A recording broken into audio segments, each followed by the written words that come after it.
Okay, so now it's fully up, so I'm pressing down, going down, so it's closing now. You can see system is closing.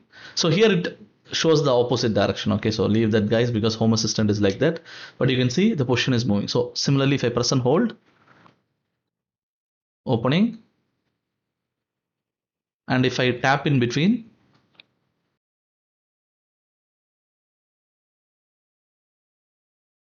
hello everyone, welcome back to Dilton's Tech Blog, and in today's video we are going to see how to configure blinds or curtains using KNX and ETS. And we are going to achieve this by using our multifunction actuator, right? So you remember we had a multifunction actuator, that is a 4-fold one from GVS. So we will now configure this actuator as a blind or shutter actuator, and then we will make it work. So as a bonus, we will be seeing how the position of the blinds or shutter changes in Home Assistant. Stay tuned, right? Okay, so let's go to our project. So you can see in our project now I have like some new items added. I have added a line coupler. I have added um, a dimming actuator, that is a phase dimming actuator. So I can just show you the images. So all these things are for you guys. I have added all these devices so that I can give you more content, right? Okay, so let's go into it. So first of all, let's go to the multifunction actuator. So in the multifunction actuator, we'll just configure first as the channel function. So normally the channel is configured as switch, curtain, AC or cooling off pipe. So we need it as curtain AC. Curtain DC works differently. We don't want to use that. We want to use curtain AC. This is specific to GVS, okay? And output 1 and 2 function, I'll just change it to curtain AC. So we have two channels. So each curtain needs two channels. So normally when you buy a curtain actuator, you buy like let's say 8 channel curtain means it will have 16 outputs. So 8 into 2 channels. So since it's a multifunction actuator, so we have 4 outputs which can be grouped into 2 blinds or shutters. Okay, 2 blinds or shutters. So it's like one for up and one for going down and stop and stuff like that. Okay, so I have configured as curtain. So let's go into the setting. So in the channel configuration, let's go into curtain 1. So let's give it as a name as blind. Okay, so the same settings applies for all types of shading equipments. Okay, so here we just use the generic name shading. Shading means give shade from sunlight. So it could be a roller blind, roller shutter. Venetian blind means the one that has slats. Okay, so it could be any of this. Okay, roller blind, roller shutter or Venetian blinds. Okay. Okay, so here we need to do a few things. So first of all, we say, okay, this is an AC motor, and we say we don't want a Venetian blind because Venetian blind means you need slats. So I will use the shutter one. Shutter one means just it goes up and down. It just goes up and down. So the shutter you can select for both curtains and rolling shutters or rolling blinds. So here we have 4 settings. We have drive, auto, scene and safety. So in most cases we will be configuring this drive here. So click on drive and you see there is something called as a total travel time. So what is the total travel time? So total travel time is nothing but the time it takes the motor or the curtain or the blind to fully go up or fully come down. Okay, so here this is the dual time. So for example, if I give 100 here, that means it is 10 seconds. So 100 into 0.1 will give you 10 seconds. That means it will take 10 seconds to go up and 10 seconds to go down. Normally going up it's a bit slower than going down because the motor has to take load. Okay, so that's why you see here additional travel time in upper direction. So let's say your travel down time is 10 seconds but the travel up time is, let's say, 12 seconds or 13 seconds. You can just add like a 30 here so that it will be compensating for the up delay, okay, or the additional time required to go up completely. So here we don't need it, we just keep it as 0 and we have a pause on change direction. So this means the time it takes to change from forward to reverse. So normally we have to get this data from the user manual of the shutter motor. Okay, so now it is mentioned as 50 into 20 milliseconds means 1000 milliseconds, that is 1 second. So when you change from up to down or open to close, it will take a break of 1 second before it changes the direction. This is to protect the motor. This is to protect the motor. Okay. So now for us, basically this is it. That's it. We don't need to do any other configuration here. So the auto settings, if you enable it, you have some options. This is for sun protection. If you have like a weather station in your installation, then you can use the sun protection function to automatically open and close the blind based on the sunlight outside. All this stuff, we don't need this. And if you require scenes, you can enable it here. And safety. So again, if you have a wind sensor, based on the wind sensor value, you will be able to open and close the blind. So normally this is also used for awnings. So awnings are nothing but the retractable shades that are found in front of shops normally. So it's called as a retractable awning. So that also can be configured or can be controlled through the same actuator. Okay.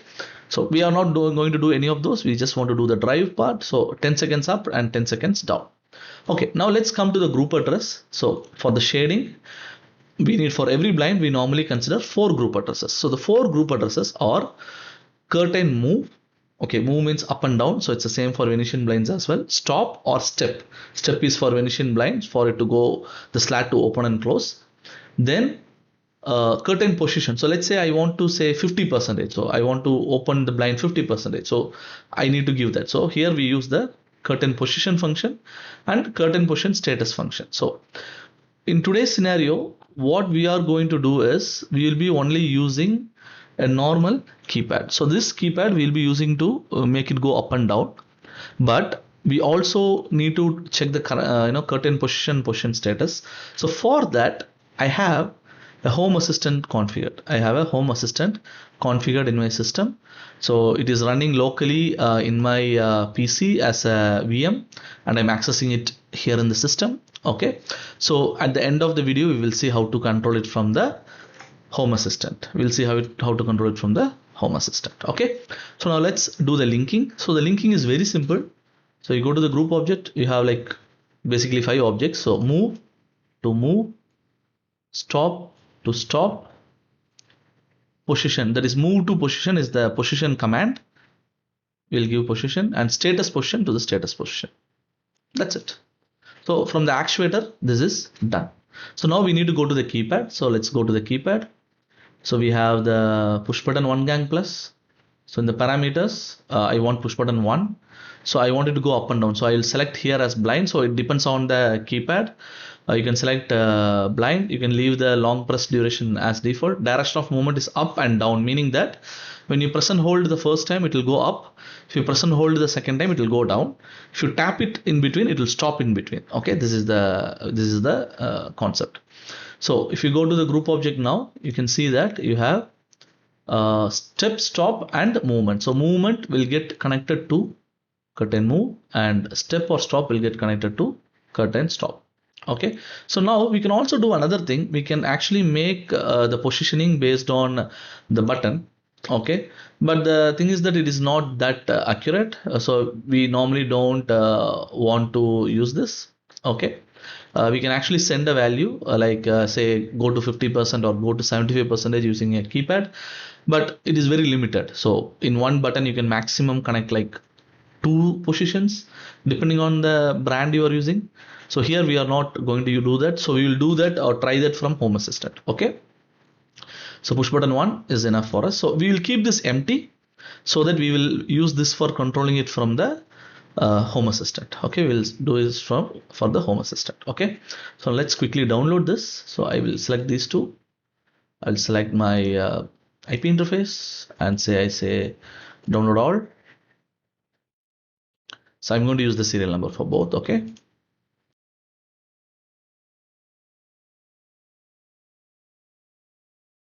Okay, now both the devices are downloaded. So let's bring in our camera into our picture. Okay, so and let's see how it works. Okay, so now we have this actuator. So this is going to act as up and down, and we are going to use this button. So to do that, okay, so what I will do first, I'll press and hold. You can see it is going down now. So 3, 4, 5, 6, 7, 8, 9, 10. That's it. So now it is completely down. So if you press and hold again, 1, 2, 3, 4, 5, 6, 7, 8, 9, 10. That's it. So now it is fully up. So this is, you can see we set up 10 seconds in our parameters, and now it is automatically going 10 seconds. So now there is one advantage here. So I'm pressing and holding, going down 1, 2, 3, 4, 5, short tap. So now what happened?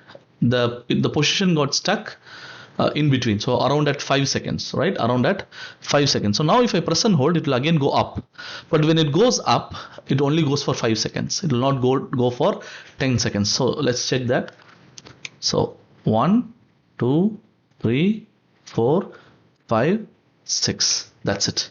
So the system keeps it in memory based on the position. The system keeps it in memory based on the position. So let's look at a visualization level. So let's bring in our Home Assistant. So this is our roller blind. So now it's fully up, okay, fully open. So I'm pressing and holding. So let me just put both together so you can see both side by side. So let's put it like this, and let's put it like this. Okay, so now it's fully up. So I'm pressing down, going down. So it's closing now. You can see system is closing. So here it shows the opposite direction. Okay, so leave that, guys, because Home Assistant is like that. But you can see the position is moving. So similarly, if I press and hold, opening, and if I tap in between, so it gets stuck there. So but the animation shows it goes. Okay, this is from the Home Assistant. So it's fully closing now again. So similarly, I can also do the same thing from the screen. So I can go here and say go up, and it starts going up. 5, 6, 7, 8, 9, 10. So if I go down, 1, 2, 3, 4, 5, 6, 7, 8, 9, 10. That's it. So you can see that now the system is completely working based on our program. So based on a 10-second level, so it knows where the position is and all this stuff. Okay, so if you like this video, please give a like and subscribe, and if you have any questions, please write a comment. I will try to best explain you.